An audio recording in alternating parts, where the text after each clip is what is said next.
Well, what's up again, guys? Brian here, the Three Topics Gamer, and I have a pretty interesting and rare type of video that I don't usually do, but I thought this would be a fun thing to try out.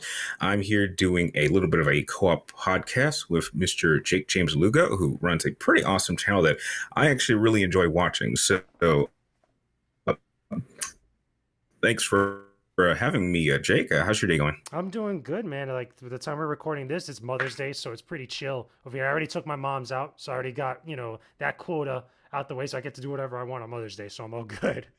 That's awesome, guys. I just had my mom's here, so she's having a pretty good time with me and my other siblings. So yeah, I guess we're both having wonderful mother.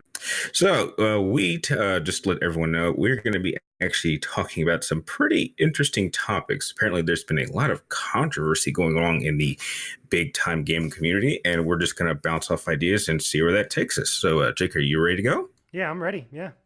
So what's the I usually like to let people ask the first question, then we build off of that. So what's the first thing that you like to ask?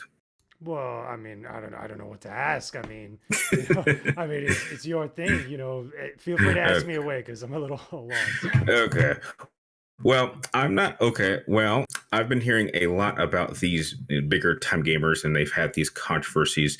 I'm really quite curious if you could give me your personal insight, your own personal viewpoint on exactly how these bigger gaming platforms should really be using the advantages that they have, because as I'm sure you know, a lot of people know, not all of us that are in the gaming YouTube community, all of us have the like massive fan base that these guys has. It just kind of feels that there's a certain sense of responsibility you should have, because there's a lot of us smaller ones that are trying to build up to that, and the ones above us who are already that have all these advantages and they have so much of reach, they kind of tend to not use it responsibly. And when they do something pretty controversial, I think it kind of puts a bad light on everybody.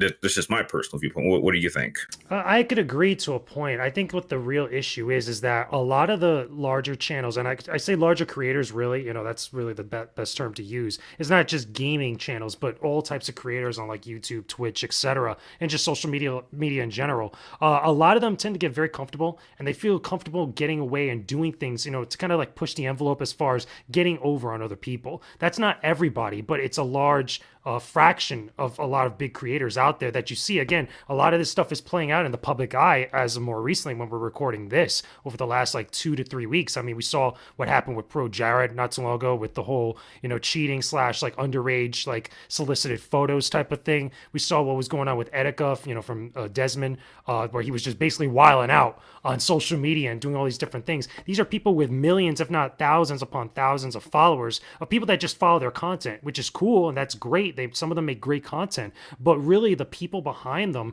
just don't know how to utilize their platform for a real greater good or for a real positive impact. Because it's one thing to do a lot of good stuff with a larger platform. It's another thing to do a lot of good stuff that's going to make an impact for other people, not just yourself. At least that's where I come from it.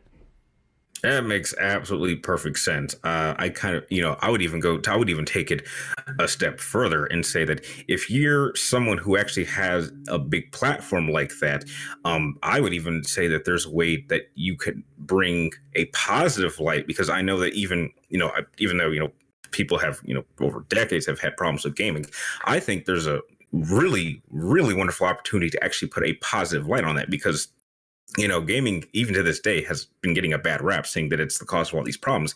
And that's simply not true. I mean, a lot of the more controversial games that have been played over the last number of years, people say, oh, these cause, all these horrible things that happen in the world. But I can tell you, I've been playing them since I was 5 years old. And people who've met me find me like the most chill guy you'll know. And it's like, yeah, I don't mind playing games like Doom and Mortal Kombat and all these M-rated games. Like, because I can very much determine, what's real and what's strictly fiction in the game.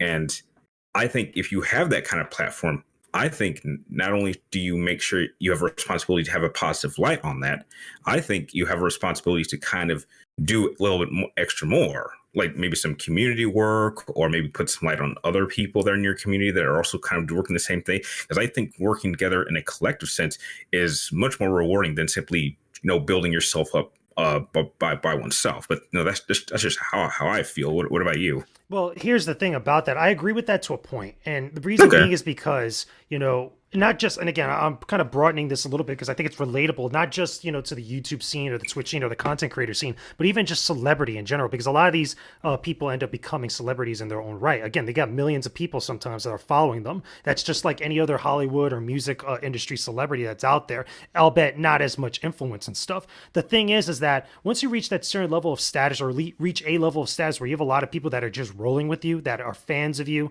that are really care about what you're doing in your work and your daily life and stuff. That's great and all, but doesn't necessarily mean that you have an obligation to do stuff for the greater good. Like obviously there's a choice here. I think, however, where that becomes null and void is when you're out there talking about community and you're out there talking about bringing people together or doing stuff and all these other things about the greater community. In our case, the greater gaming community, like so many of these creators have done so many times. That's when I feel like, okay, besides what you're saying, put your actions where your mouth is, what you're actually saying at that point. Because I've seen actions that have rubbed me the wrong way, even as a smaller creator, that hasn't gone past a couple thousand subscribers on my own YouTube channel. Again, I've been doing games industry stuff for nearly a decade, like as far as being in the media and stuff. But one of the things that I do understand is that I feel that these creators, again, they're in it just for themselves. They're in it, like they're talking about building communities, they're talking about bringing people together, representing gaming and doing all this stuff, but their actions are contradictory to it because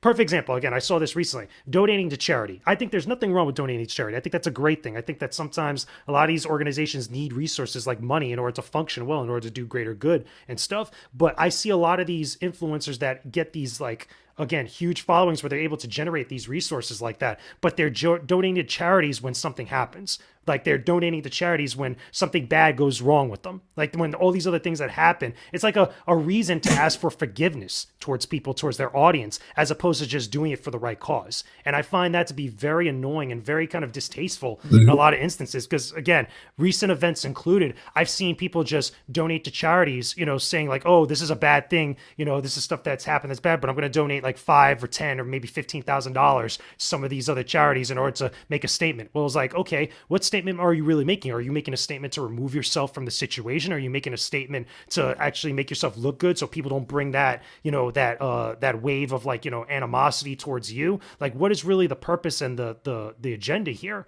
sometimes? And it might sound a little bit too suspicious to feel like that, but sometimes it just is so apparent and it's just so frequent a lot with a lot of these larger creators and various channels that you can't help but actually question that. It's very seldom that you see certain creators, even larger or even smaller ones, do something like that without some sort of like, thing going on behind the scenes with that. Again, it sounds very suspicious, but it happens all too often. Yeah, that makes absolutely perfect sense. And you actually brought up something that, I really like to ask you as a fellow creator, something that I've seen for years, but Sure. even it doesn't even have to be. It's not even. It's relevant to even the YouTube community. It's also relevant in our our own general lifetimes. When we have big time YouTubers with these large platforms do these kind of things, and then you have people criticize them and scrutinize them, but as YouTube creators, I don't really see them being punished all that much. And then you compare that to celebrities. Like if they do something bad, they can almost get away with it because they have that platform or even the money to get away with it. My question to you is, how would you, if like hypothetically speaking, if you, let's say you were president of YouTube, how would you handle repercussions and punishments for when YouTubers actually use that platform and think it's an excuse to do the kind of things that they get called out for? I mean, they claim to do one thing, but behind the scenes they're doing something else. Should they be punished in that way, or should we keep that separate? Well, that's the thing. It's a very difficult thing for anybody to approach. And I don't envy any of the CEOs or the head people over at YouTube because they are put in the worst position in the world because they know they're not stupid people. Let's be real. Google's not a stupid company. They're not made up of stupid individuals. I mean, we all see what a lot of the people like Logan Pauls, the Jake Pauls, the KSIs, the Degies, the Comedy Shorts Gamer, all these other people, the stuff that they do. Again, that whole boxing match thing, it not being on YouTube Rewind and all this other stuff is more than clear enough statement on like how I'm pretty sure how a lot of people at YouTube actually feel. The problem when you start talking about repercussions, you start talking about consequences for a lot of these actions. I mean, we saw it happen with Jake Paul when he did the whole Suicide Forest thing. I mean, that's a terrible, horrible thing to do. Any other creator out there, they would have been gone and disappeared from the platform, period, permanently, like that. I Yes. think a lot of it has to do with behind the scenes politics and a lot of behind the scenes stuff where there's a lot of traffic being generated and brought over to YouTube because of these individuals, regardless of how terrible and messed up a lot of these actions could be. Because let's be real, okay? Like, no matter what you say about being a savvy businessman, being a savvy online personality that's gravitating, or someone that people want to watch and have that cachet, that charisma and stuff, there is absolutely no excuse for doing like what's something that Jake Paul did at all. And then Absolutely. and then by the way, afterwards, going and tasing a rat in a YouTube video and then being pretty much oblivious about it afterwards. Like I think that anybody with 2 cents or common sense at all could look at that and be like, this is horrible. Like why is this guy still allowed? Okay, really it's allowed to do stuff like this and then continuously just be okay.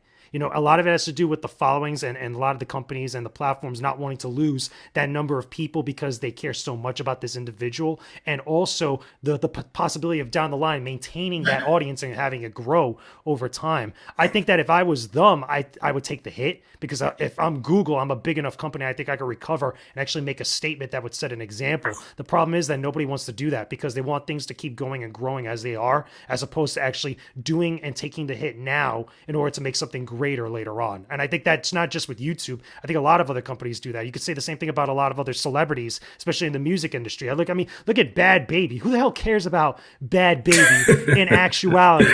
There's a girl that got famous off of Dr. Phil being messed up with her mom. And people I don't just know how roll this with that. happens. Think that's okay. You really think people care about that individual more so than they do someone like a Beyonce? Like, let's be real for a second. Like, there are people that are out there. The problem is just the audience and the following and the clout that comes with it. And I think that just companies and big conglomerates are just very antsy about taking action because they just don't want to look bad. They don't want to lose out on something that could potentially become something big.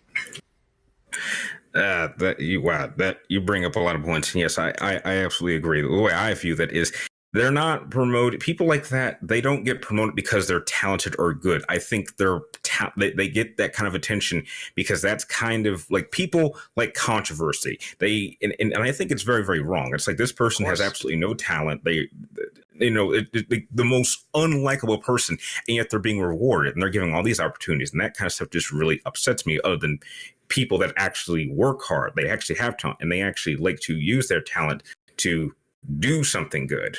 And I actually want, if you don't mind, I'd actually like to jump into another somewhat controversial topic in the gaming community. I'm not sure if you've done this, but have you played Days Gone? No, not completely. I've read the reviews. I know people have reviewed it and done stuff like on different sides of the industry, so I know a bit about it. Okay, let me ask you this: as someone who, like for the last 5 years has really thought really hard about trying to get into the gaming, into the journalist side of the gaming industry, and I've actually gone so far as to write reviews for several websites, and I've actually had my reviews written in local newspapers. Do you believe? I mean, because this has been talked about for years. Do you believe that as a much bigger website, do you think that there's a certain obligation one should have to actually give an honest review, or should they just do what sells? Because anyone who's actually seen some of these recent reviews, anyone that's actually spent time playing some of these games in depth, can know that they're missing things that you wouldn't be making these statements had you actually played through a game. And so I'm wondering whether or not they're doing it because of money or because they have time restraints, which doesn't make sense because I know they get review copies much sooner than the rest of us. My question is, at what point should they be called out for, not doing their job? I mean, you guys are the most recognizable game journalists sites across, and yet you're kind of giving a bad example. And yet you have these smaller YouTubers that are much more in depth and can describe these games much more articulate than some of these big timers. And it's just kind of frustrating to me. How do you feel about that? Well, here's the thing, and it's funny that you bring that up because I was literally talking about this maybe a couple weeks ago with Kyle Moriarty. I had him on one of my shows, and we were talking about this exact same thing that came up in the convo.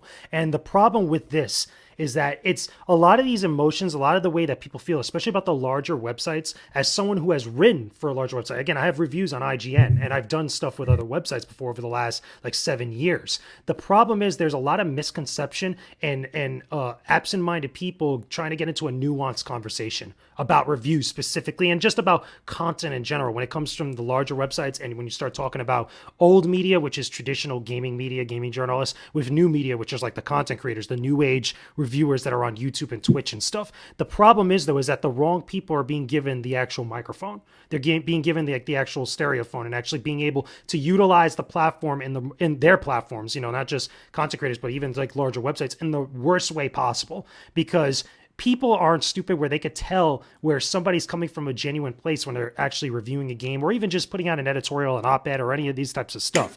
One of the things that I've talked about with Colin when we went back and forth and discussed about it is where games now more these days, not all the time, but like some places and some websites, I'm pretty sure anybody listening to this could understand what I'm referring to. They want to review stuff based on what they feel and stuff outside of the game, rather than what's actually presented in the game itself. The most perfect example of this was Far Cry 5. A lot of people that read a lot of those reviews were very unhappy because sometimes, in some of the reviews, outside personal politics were influencing how one feels about the game, rather than just accepting and actually looking at it being objective, parallel to being subjective about what the game presents to you. And the thing about that is that not every person at these larger websites does that. The problem, though, and what a lot of YouTubers and content creators really perpetuate this stereotype, perpetuate this bad example sometimes, is when one person does something like that, where they do a review that everybody hates and stuff, and then they demonize the whole outlet, and they demonize the entire staff over there, when that's not the case. Because a lot of these websites, like for example IGN, Polygon, Kotaku, Rock Paper Shotgun, GameSpot, all these places, they're made up about hundreds of different individuals. Sometimes not always an editorial, but a lot of other people that might have something to do with some of the content that goes up, and they might not necessarily feel the same way or share the same views or even be in agreement in a lot of stuff. The problem is, though, because they're the larger websites, they're automatically viewed as that. Perfect example with this. You remember the GameSpot review for, I think it was Pokemon Diamond and Pearl, or Pokemon, what is it? One of the later remakes for the Pokemon games that was done by a friend of mine named Callie Plaguey, the Too Much Water meme. If you remember Yes, this. I remember that. Okay, I think that was actually no, that was IGN. I'm sorry. Yeah, that was done at Yeah. IGN. Okay, I know Callie Plaguey. Okay, again, full disclosure. Okay, Okay. the thing is that people took that, they disliked her views on it, even though she wasn't saying anything bad. Like if you read her review, there was a purpose for her saying something like that, because she was trying to make the point that a lot of the game is based around the ability surf, where you're surfing around. There's all these like water based areas and stuff. Again, that aside, people took that one thing about that and immediately associated with all of IGN. That's all of IGN's staff's opinion about this game, which is not necessarily the case. And I think that's wrong. And what's even more wrong is when a lot of YouTubers that might feel differently about that, and again, they might have their own opinions about certain stuff like that, but as opposed to seeing the full picture and being objective about what's all there, they immediately try to capitalize on the emotion of stuff like this. They try to say, oh, like, it's their responsibility. They're supposed to be the best in the world. They're supposed to do all this stuff. And that's all true to a point.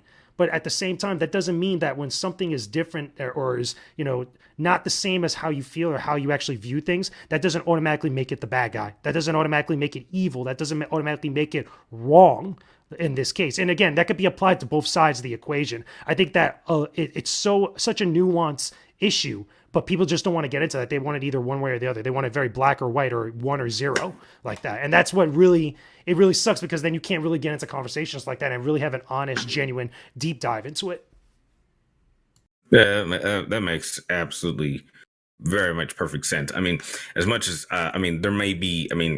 I think that some people's viewpoint is of IGN is that some people assume that just because this one reviewer felt this way that everyone did, and I don't believe that is ever the case, because it's made up of so many different people. So despite and I think that's a very tricky line to put, and it's passed around so often. Like that's the thing. It's sent around by so many people, and a lot of larger creators. You got to understand this. Like a lot of larger creators with sometimes millions of followers feel like that because the people feel that way. I don't think it's them individually sometimes. I think it's more because they want to remain relevant. They don't want to be the outlier. They don't want people to react to what they have to say because they want to keep getting views or keep getting monetization on their content and all this other stuff. And they're more dictated by that as opposed to just actually being honest about what they feel about certain issues. Again, it's not everybody, but it's sometimes that I've seen there based on this stuff. And that's why it still lingers.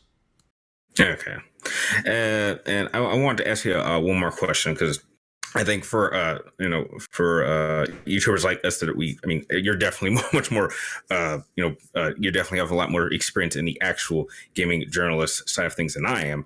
But how do you see the future of this type of media moving forward? Back when I was first going into the gaming industry, because I went when I went to college, I actually went into it originally for game design. That way I could actually understand the full process. And I went through that. And then I was like, well, this isn't kind of really what I want to do. And then I thought, you know what? Why don't I try to get into some sort of aspect of gaming journalism? Because throughout high school, which is something I didn't even realize, so I was just doing YouTube for several years, is that throughout my high school experience, I was always working in media, whether it was digital media or was running my local school's news channel, and and it was just an amazing revelation. It's like, this is actually something that I could combine instead of just sticking strictly on one side of the gaming aspect. Why not try to, you know, review, just sort of Be what's part the of word the I'm looking discussion for? about games, basically. Exactly. And with the way things have changed, say over the last 10 years, how like less people are kind of going the traditional route of journalism, and you're seeing much more focus being put towards the gaming YouTube community, because I'm definitely seeing that. Do you see that continuing moving forward, or what's the direction that you see that this style of gaming journalism going moving forward? How do you see it going? I think it's constantly going to be changing. It's always been changing and it's going to continue to change in the way that stuff like this content is really what it is. It's not whether it's traditional or new media, it's still content. Content is still going to be presented to the people. It's just going to take on different forms in the way that it's presented to them. And, I don't look at it as the way where people are getting out of, or at least, steering away from being gaming journalists or gaming media people or gaming personalities. I think that back then, because of the technology, we had stuff like magazines and early editions of the World Wide Web. Now obviously the internet's such a prevalent thing. It's just that as opposed to having to put things out in paper and go about it a certain way, information now is a lot more immediate, and the tools that are available to everybody to start this type of stuff up is available within a close vicinity to you. You don't necessarily have to have the thousands of dollars put into a studio in order to make a YouTube video. You know what I mean? Like, you could just turn on your camera, or even your phone now, and actually make content and possibly blow up, and get millions of followers. I think that the genuine person, whether it's someone like you, someone like me, or anybody else out there, even that might be listening to this, or just, wherever they're at thinking about this type of stuff, I think those types of people are still going to be coming in droves to cover this type of stuff, whether it's gaming, entertainment with movies, the fashion industry, the music industry, art, traditional art, is what I mean. Like, all this different type of stuff, they're always going to be there. There's always going to be a constant flux of people that are getting into this type of stuff. It's just going to take on different forms in the way that it's presented, but the philosophies and the approach and the overall artistic expression is still going to be the same. At least with us, if we're talking strictly about gaming, our artistic expression is just conveying our ideas and conveying our emotions about how we feel about the stuff that we play and the stuff that we see coming from the industry, and what we hope and expect and are excited about, or saddened about, whenever, whatever form or whatever stuff that changes, from now onward to like different console generations. I think that's really the more important thing. What I do want to see more of, though, however, is more of this understanding that, it's not an us versus them mentality. I actually wrote an editorial for the Coalition a little while back that not a lot of people really read, where I was basically saying, listen, games media and content creators need to come together and actually have a meeting of the minds. And what I mean by that is, why can't we get those collaborations like a Philip DeFranco and an IGN coming together to report on some news, or to have like cross promotion? Why can't we get something like a GameSpot, and then like have someone like Gerard Khalil, the completionist, on there doing something, talking about cheat codes, talking about reviews and stuff like that? Why is it that it has to be such a harsh line drawn in the sand, just for the simple fact of like all the audience members, or not all of them, but like a good number of the audience members want to see one side win? Like, why is that? I think that both sides, perfect example of this is the guys at Kind of Funny. IGN had Greg Miller, Colin Moriarty, and a lot of those other dudes that were there, and they left and became content creators in their own right, making Kind of Funny and doing all their shows and content and stuff. They took that same type of approach to making content and looking at games from a critical eye, and applied it in just a different way, but the philosophies and the methods and stuff are very similar. And it's interesting to see that, where a lot of people just aren't down with that, and yet it still works. Like, I don't see what's wrong with being able to learn from the other side. It's just very silly to me. And I think that a lot of creators, even the ones that are larger with a huge following and stuff, need to get a little bit more maturity and actually take another second, third, maybe fourth look and see just how much this could be beneficial to everybody on both sides of the equation. And I think not only the industry would be better for it, but also gaming as a whole in the eyes of the mainstream would be better for it in years down the line.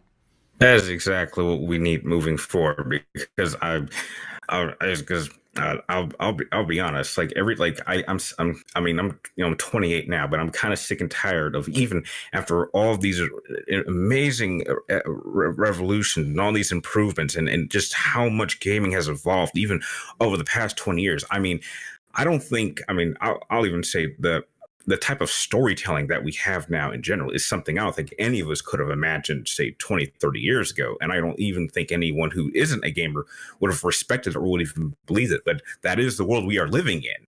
I mean, in some cases, I would say that the gaming media can tell stories better than some cinematic movies can. And I think it's much more interactive because, we have control. And I think that if we can actually combine both sides of the gaming media aspect and both sides can learn from each other, I think that would absolutely help everybody. And understand that requires effort from both sides. It's not just content creators need to get more mature or grow up. There's some people on the gaming media side or like the traditional gaming journal side that I see that sometimes they do things that kind of defeats the purpose of a lot of stuff. Like perfect example, Jason Schreier going on Young Yeah's podcast and making comments the way that he did, insinuating certain things about Young Yeah based off of random comments on YouTube. Like it just totally defeats the purpose of being able to actually have that collaboration. It's like, whether it's animosity, jealousy, bitterness, or sourness, or, whatever it might be, it takes effort on both sides. Just because, one side might have to work on certain things in certain ways doesn't mean that the other side doesn't have to do so as well. Yeah, that makes absolutely perfect sense. Wow, we've been going over like feels like almost 30 minutes. Well, I'm out of questions. Do you have anything you'd like to bring up for a closing? I guess I guess I could say to summarize everything because most of the stuff that we were talking about, there's a lot of parallels here. I think that it's going to take a bunch of new individuals, I feel like, especially with like YouTube and content creators, and even on the gaming journalists, games media side, it's going to take some new blood to show people maybe a better example, to lead by a better example, I should say, because I think that a lot of the bad stuff that gets perpetuated by a lot of larger creators or larger people, with followings and stuff, they're allowed to linger just because they have large followings, but nobody is willing to step up to the plate and actually show a different, maybe a better example, utilizing their platforms for better good, instead of just actually going around and trying to beef with other people or to get onto the drama channels and stuff. Why not actually use that audience to make some positive change or actually do something for the less fortunate in order to get them to be part of the gaming community? Like they're even in my own ways, my own personal, stuff. And again, I always like so shy about doing certain or talking about certain ideas that I have for like years in the future because I'm always afraid like somebody's gonna take them and be like real disingenuous with them and like be like, yo, crazy. It's like it's stupid. I know, but I'm always worried about that. But I want to see like creators that have these large followings, that have this influence amongst people, especially amongst younger people, and actually encourage them to do things better as far as like taking little actions from now into years down the line that will not only make the community and the industry a little bit better for everybody, especially for our kids down the line, but also to help change the perception of gamers, the term gamers, so someone that's an enthusiast about video games and the art form and the medium for the better. Why is it that every time that a content creator or a YouTuber goes on a show like the Ellen DeGeneres show and it's almost goofy for them? Like, it's like, oh, like it's crazy that he makes all this money playing video games and stuff.